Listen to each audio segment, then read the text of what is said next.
నమస్తే, నా పేరు తేజస్విని. బీసీఎన్ న్యూస్ కి స్వాగతం. ముందుగా ముఖ్యాంశాలు. గత 5 ఏళ్ల వైసీపీ రాక్షస పాలనను ప్రజలకు గుర్తు చేయాలన్న లోకేష్, గ్రామ మండల స్థాయి నేతలు రాష్ట్ర నాయకులుగా ఎదగాలన్నదే టీడీపీ సిద్ధాంతమని వెల్లడి. ఏలూరు దత్తాశ్రమంలో 1500 మంది విద్యార్థులతో సహస్రగల సామూహిక యువగీత పారాయణం. శక్తివంతమైన ఆదర్శ హిందూ సమాజ నిర్మాణమే ఆర్ఎస్ఎస్ లక్ష్యమన్న సహ ప్రాంత ప్రచారక్ జనార్దన్. తెలంగాణలో జరుగుతున్న పంచాయతీ ఎన్నికల్లో ప్రజలు ఆలోచించి ఓటు వేయాలి. మక్తల్ ప్రజాపాలన విజయోత్సవ సభలో పిలుపునిచ్చిన సీఎం రేవంత్ రెడ్డి. పార్లమెంటులో డ్రామాలు కాకుండా విధానాలపై చర్చ జరగాలన్న ప్రధాని మోదీ. విపక్షాలు ఓటమి బాధ నుంచి బయటపడి బాధ్యతాయుతంగా వ్యవహరించాలని సూచన. గ్రామ మండల స్థాయి అధ్యక్షులు భవిష్యత్తులో రాష్ట్ర స్థాయి నేతలుగా మంత్రులుగా ఎదగాలన్నదే తెలుగుదేశం పార్టీ యొక్క సిద్ధాంతం, విధానమని టీడీపీ జాతీయ ప్రధాన కార్యదర్శి మంత్రి నారా లోకేష్ స్పష్టం చేశారు. క్షేత్రస్థాయిలో ప్రజల మనసులు గెలుచుకునేలా పనిచేయాలని, స్థానిక ప్రజలతో బలమైన అనుబంధం పెంచుకోవాలని ఆయన పిలుపునిచ్చారు. పార్టీ పిలుపునిచ్చిన ప్రతి కార్యక్రమంలోనూ భాగస్వాములు కావాలని, ఐక్యంగా ముందుకు సాగాలని దిశానిర్దేశం చేశారు. మంగళగిరిలోని టీడీపీ కేంద్ర కార్యాలయంలో రాష్ట్ర వ్యాప్తంగా ఉన్న మండల పార్టీ అధ్యక్షులు, ప్రధాన కార్యదర్శుల కోసం ఏర్పాటు చేసిన శిక్షణా తరగతుల్లో భాగంగా నిర్వహించిన కాఫీ కబర్లు కార్యక్రమంలో లోకేష్ పాల్గొన్నారు. ఈ సందర్భంగా ఆయన మాట్లాడుతూ తెలుగుదేశం పార్టీని ఒక విశ్వవిద్యాలయంతో పోల్చారు. ఇక్కడ కష్టపడి పనిచేసే వారికి ఉన్నతమైన అవకాశాలు వస్తాయని హామీ ఇచ్చారు.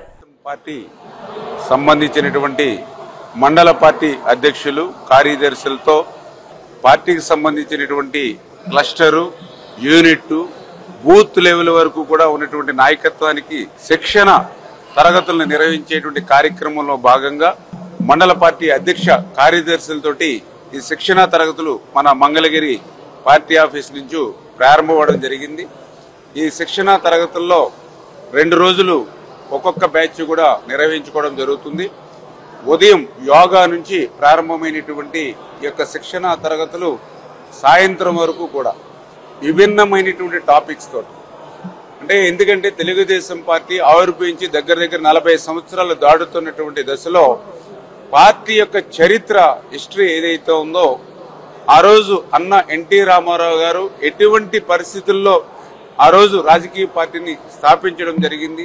సమాజమే దేవాలయం, ప్రజలే నా దేవుళ్ళు అనేటువంటి సిద్ధాంతంతో ఏ రకంగా అయితే పార్టీని తీసుకొచ్చారు, పార్టీ ప్రస్థానం ఏ రకంగా 83 నుంచి ప్రారంభమై ఈ యొక్క దేశానికే ఏ రకంగా అయితే సంక్షేమాన్ని పరిచయం చేశారు, ఆ 83 నుంచి మొన్న 2024 వరకు కూడా తెలుగుదేశం పార్టీ ఏ రకంగా అయితే ఆటుపోట్లను ఎదుర్కొంది, అధికారంలో ఉన్నప్పుడు ఏ రకంగా సంక్షేమ అభివృద్ధి కార్యక్రమాలు చేశాం, ప్రతిపక్షంలో ఉన్నప్పుడు కూడా ఆ పాత్రను కూడా సమర్థవంతంగా, అంటే పదవి అనేది అధికారం కోసం మాత్రమే కాదు, ప్రజలకు సేవ చేయడం అనేటువంటి సంకల్పంతో ఏదైతే తెలుగుదేశం పార్టీ పనిచేస్తుందో, ఈ రకంగా ఒక పార్టీ హిస్టరీ ఆ రోజు 82 నుంచి ఈరోజు 2025 వరకు కూడా పార్టీ చరిత్రను ఆ యొక్క పార్టీ నాయకత్వంతో మమేకం చేయాలనేటువంటి ఆలోచన.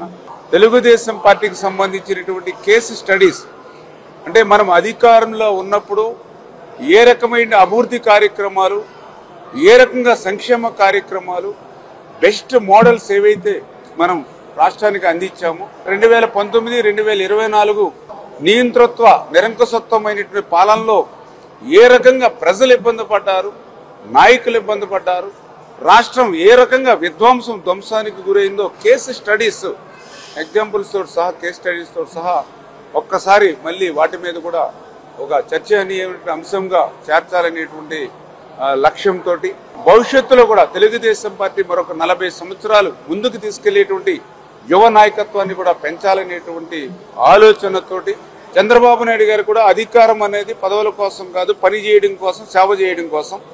అందుకే ఆ రోజు అధికారం లేకపోయినప్పటికీ కూడా ఒక కొన్నూరులో ఫ్లడ్స్ వస్తే వాళ్ళకి సాయం అందించడం కానీ, ఉత్తరాఖండ్లో తెలుగువారు చిక్కుంటే వాళ్ళకి ఫ్లైట్స్ తీసుకొచ్చి వాళ్ళని బాగోగులు చూడడం కానీ, ఎన్టీఆర్ మోడల్ స్కూల్ కానీ, బసవతారకం క్యాన్సర్ హాస్పిటల్, అంటే అధికారం ఉన్నా లేకపోయినా ప్రజలకు పనిచేయాలనేటువంటి తత్వం తెలుగుదేశం పార్టీ నాయకత్వం నుంచి కార్యకర్తల వరకు ఉన్నటువంటి స్థితి ఏదైతే ఉందో, అది నాయకత్వ లక్షణాలను ఏ రకంగా పెంపొందించుకోవాలి, ప్రజల్లో ఏ రకంగా మమేకం కావాలి, ప్రజా సమస్యలను గుర్తించి వాటిని ఏ రకంగా పరిష్కారం చేసి ప్రజల మన్ననలు పొందాలి అనేటువంటి విభిన్నమైనటువంటి టాపిక్స్ ని 2 రోజుల పాటు శిక్షణ తరగతులుగా ఇవ్వడమే కాకుండా చంద్రబాబు నాయుడు గారు జాతీయ తెలుగుదేశం పార్టీ అధ్యక్షులు, జాతీయ ప్రధాన కార్యదర్శి నారా లోకేష్ బాబు గారు కూడా అందులో భాగస్వాములే. ఆ ఫీడ్బ్యాక్ కూడా నాయకుల దగ్గర నుంచి కూడా తీసుకోవడం జరుగుతుంది.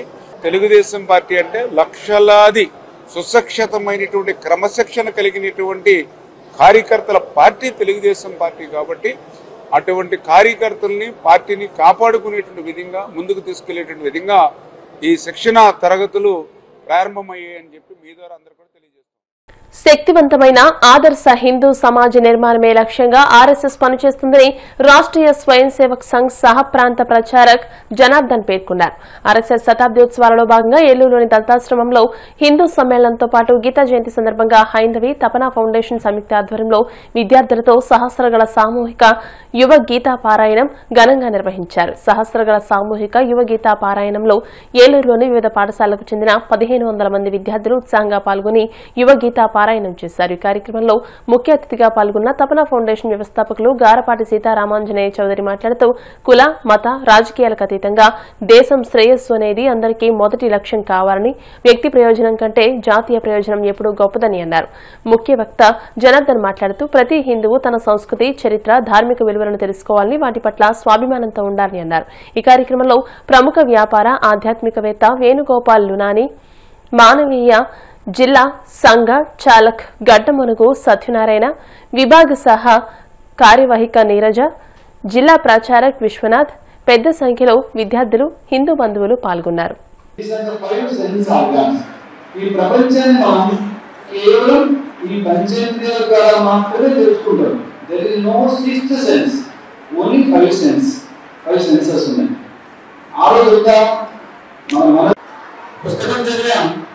కంఠస్థం చేశాం, కొన్ని అర్థమయ్యాయి, కొన్ని అర్థం కదా. ఈ పుస్తకం చిన్నవాళ్ళక పెద్దవాళ్ళక అందరికీ రైట్. మనం డిసీజ్ చేసుకోకూడదు, మనం మోసం చేసుకోకూడదు. కాబట్టి I will study with focus, I will talk kindly, I will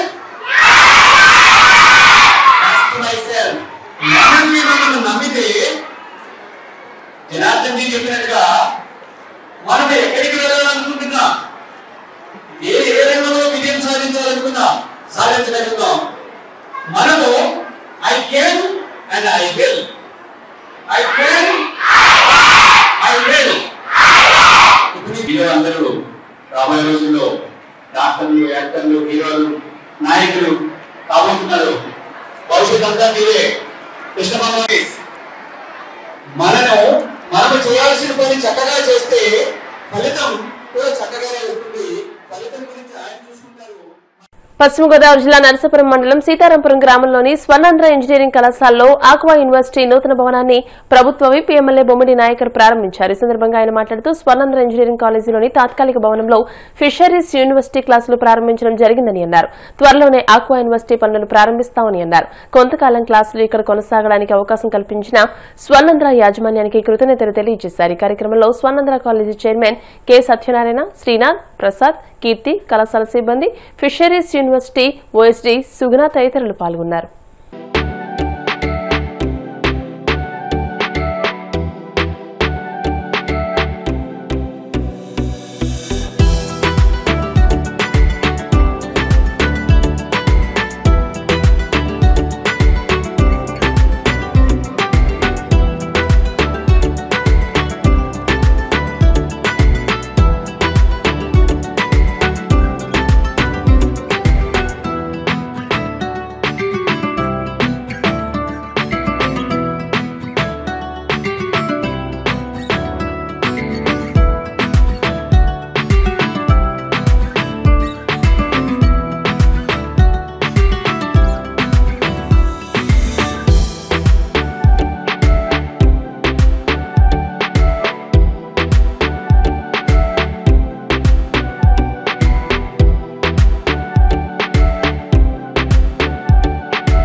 aqua university అంటే భారతదేశంలోనే 3వ ఆక్వా యూనివర్సిటీగా మరి ఇక్కడ నర్సాపురం నియోజకవర్గం సరిపల్లి గ్రామంలో ఆ రోజున గత ప్రభుత్వం నిర్మాణం చేపట్టారు. దానిలో భాగంగా మరి ఇన్స్టిట్యూట్కి వస్తున్నటువంటి స్టూడెంట్స్ అందరూ కూడా అంటే ఒక సెమిస్టర్కి 60 మందిని తీసుకున్నాం. ఇప్పటికే 2 సెమిస్టర్ని 60-120 స్టూడెంట్స్ తరఫున ఆర్బీకే ఉందో మరి ఇప్పటి వరకు లక్ష్మీశ్వరంలో ఆర్బీకేలో అక్కడ ఉన్న స్టూడెంట్స్ కి ల్యాబ్స్ కానీ అదేవిధంగా అకామిడేషన్ కానీ ఆ స్టూడెంట్స్ కి టీచింగ్ కానీ మరి ఆర్బీకేలో అక్కడ ఏర్పాటు చేయడం జరిగింది. మరి ఈ సంవత్సరం చూసుకుంటే కనుక మనం 3వ సెమిస్టర్ మనం ప్రయాణం చేస్తున్నాం. ఏదైతే ఆక్వా యూనివర్సిటీ ఉన్నదో కొన్ని అనుకోని లోపాల వల్ల మరి ఆ యూనివర్సిటీ అన్నది కొద్దిగా నిర్మాణం అన్నది కొంత జాప్యంలో ఉంది. అది త్వరలోనే ముఖ్యమంత్రి గారి నోటీస్ తీసుకెళ్లి మరి అక్కడ ఆ నిర్మాణాన్ని జరిగించే విధంగా కూడా మేము రామరాజు గారు కానీ మేము మాట్లాడుతున్నాం. ఏదైతే స్వర్ణాంధ్ర యాజమాన్యం ఉందో చైర్మన్ కేఎస్ గారు అవ్వచ్చు, లేకపోతే త్రినాథ్ గారు కానీ, బాబులు గారు కానీ వారందరినీ సంప్రదించి అంటే ప్రత్యేకంగా ఏంటంటే దానికి సంబంధించినటువంటి ఓఎస్డీ గారు సుగుణా గారు కూడా మరి మేడం మరి మేమందరం కూడా ఇక్కడికి స్వర్ణాంధ్ర యాజమాన్యాన్ని రిక్వెస్ట్ చేసి మరి ఇక్కడ పూర్తిగా కూడా అక్కడ ఉన్నటువంటి స్టూడెంట్స్ కి ఎందుకంటే మరి ఆక్వా యూనివర్సిటీలో మరి 4 years స్టడీ ఉంటుంది కాబట్టి మరి వారందరికీ కూడా అకామిడేషన్ వచ్చే విధంగా పూర్తిగా ల్యాబ్స్ కూడా ఉండే విధంగా వారందరికీ మంచి ఎడ్యుకేషన్ మంచి వాతావరణమైన భోజనాన్ని కూడా ఏర్పాటు చేసే విధంగా మరి వారిని కోరడం. మరి ఇక్కడ స్వర్ణాంధ్ర కాలేజీలో G+2 గ్రౌండ్ ఫ్లోర్ 2 floors తోటి ఇక్కడ ఒక బిల్డింగ్ ని మరి ఆక్వా యూనివర్సిటీ స్టూడెంట్స్ అందరూ కూడా ఇవ్వడం మేము అందరి విధంగా ఇది మంచి శుభ పరిణామంగా తెలియజేస్తూ వారందరినీ కూడా వారి స్వర్ణాంధ్ర యజమాని మనస్ఫూర్తిగా నేను అభినందన తెలియజేస్తాను. నేను అంటే ఆక్వా యూనివర్సిటీలో చదువుకునే స్టూడెంట్స్ అందరూ కూడా అంటే 4 years స్టడీ కాబట్టి 3 years స్టడీ దీంట్లో ఉంటుంది. 3వ సంవత్సరంకి వచ్చేటప్పుడు స్టూడెంట్స్ కి ప్రత్యేకంగా వారందరికీ కూడా ఏదైతే ఫిషరీస్ సంబంధించినటువంటి మన ఆంధ్ర రాష్ట్రంలో ఉన్నటువంటి గవర్నమెంట్ తరఫున ల్యాబ్స్ ఉన్నాయి.